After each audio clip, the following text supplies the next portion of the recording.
Mesdames, Messieurs, mes chers concitoyens saint-saviniennes et saint-saviniens, ce 7 janvier 2022, nous devions nous retrouver pour partager ensemble la galette républicaine dans notre salle des Halles. Par prudence, nous avons dû annuler cette manifestation et à notre grand regret. Il a été possible à nos anciens de se retrouver il y a quelques semaines autour d'un bon repas, de la musique. Nous n'avons pas pu danser, bien sûr, mais ce plaisir était dans les yeux, je pense dans les cœurs, et c'était un moment tout à fait convivial. L'actualité de 2021, à nouveau, bien que moins qu'en 2020, était largement impactée par la pandémie du Covid. Cependant, notre quotidien, le vôtre aussi, a été encore perturbé. Au nom de la municipalité et des habitants de la commune, je veux saluer celles et ceux qui, dans ce contexte, ont été mobilisés. Bien sûr, en première ligne, les médecins, les soignants, les infirmières, les pharmaciens, mais également les aides-soignantes, les aides à domicile, les agents des services publics de nos écoles, les commerçants et artisans, bénévoles, des associations également. La solidarité et l'humanisme ont fait dépasser anxiété et angoisse légitimes. Ces services au public maintenus ont démontré que la proximité est essentielle finalement. Les moyens d'information, journaux locaux, sites internet, Facebook, le magazine municipal, l'agenda de la commune, celui des associations, l'agenda des manifestations mensuelles vous permettent d'être au fait de la vie communale, des décisions municipales, des réalisations et événements et projets vous concernant. À l'occasion des vœux, c'est au-delà de cette information l'occasion, l'opportunité de mettre en exergue des faits aux réalisations marquantes, des projets à venir, ceux-ci passant pour les nouveaux par les travaux des commissions et éditions du conseil municipal dans un contexte budgétaire à maîtriser.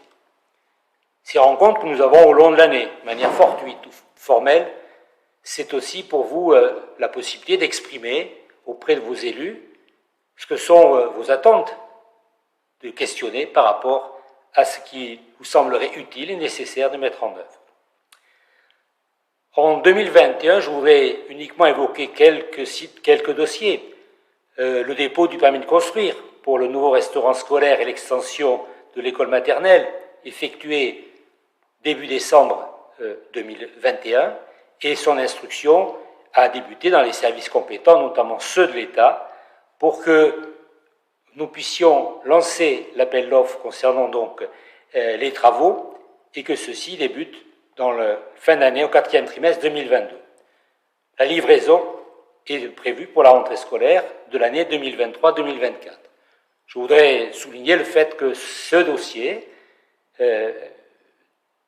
d'extension et de création a fait l'objet d'une concertation avec la communauté éducative, enseignants et personnels travaillant dans les écoles, avec également les parents d'élèves et les représentants donc de ceux-ci et des représentants de la commune, du conseil municipal.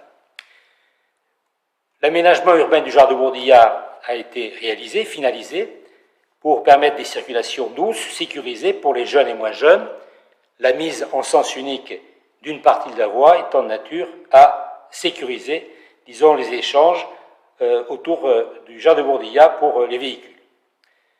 Par ailleurs, un terrain communal a été vendu à une professionnelle, kinésithérapeute, avenue de Margelot, et qui est aujourd'hui en train d'y construire son cabinet professionnel.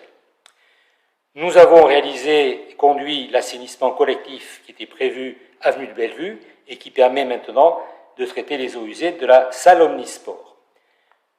Bien évidemment, en 2021, nous avons maintenu notre soutien sans faille aux associations communales qui, dans un contexte de réduction imposée de leurs activités et de diminution de leurs ressources habituelles, avaient besoin de cette solidarité-là.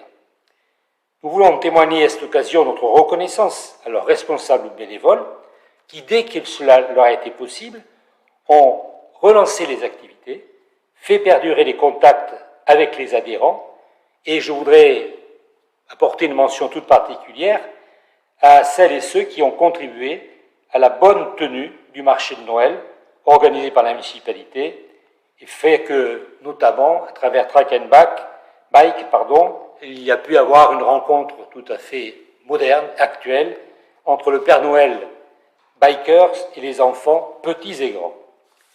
Je voudrais aussi avoir une pensée particulière pour cette association de solidarité qui permet à ce que chaque année, via la banque alimentaire, les enfants des familles qui connaissent des difficultés matérielles puissent aussi s'émerveiller à la vue d'un cadeau de Noël, puisque cette association les en font bénéficier. Le conseil municipal, ses commissions, vont élaborer un projet de budget pour 2022 qui assure la continuité de ceux engagés l'année précédente.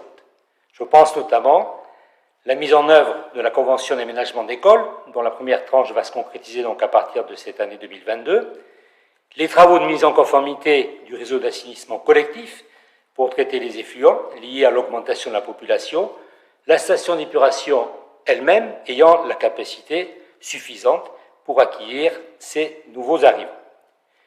La poursuite des réserves foncières également, qui est nécessaire pour mieux gérer les enjeux hydrauliques autour du Moron et de la Saille. Les précipitations régulières sur l'année 2021 nous ont démontré que ce devenait un enjeu tout à fait concret autour du réchauffement de la planète. Ce n'est bien sûr qu'après les travaux des commissions et le vote du budget 2022 que les actions retenues pour 2022, nouvelles, pourront être présentées. La situation de la budgétaire de la commune permet d'assurer le fonctionnement des services municipaux en direction de la population, le soutien aux associations et la poursuite de la maintenance du patrimoine et de la voirie. Mais il convient aussi d'avoir des moyens qui puissent permettre de concrétiser des investissements nouveaux ou d'assumer les engagements pris en termes d'équipement. Je vous donne donc rendez-vous à l'échéance du vote du budget et je vous renouvelle au nom du conseil municipal mes meilleurs vœux pour 2022 en espérant que cette année-là permettra de voir s'éloigner cette pandémie qui réduit les possibilités de se rencontrer entre vous, avec vous, d'échanger et que nous puissions retrouver notre salle des Halles pour la galette républicaine conviviale en début 2023. Bonne année 2022, bonne santé et vive Saint-Savin.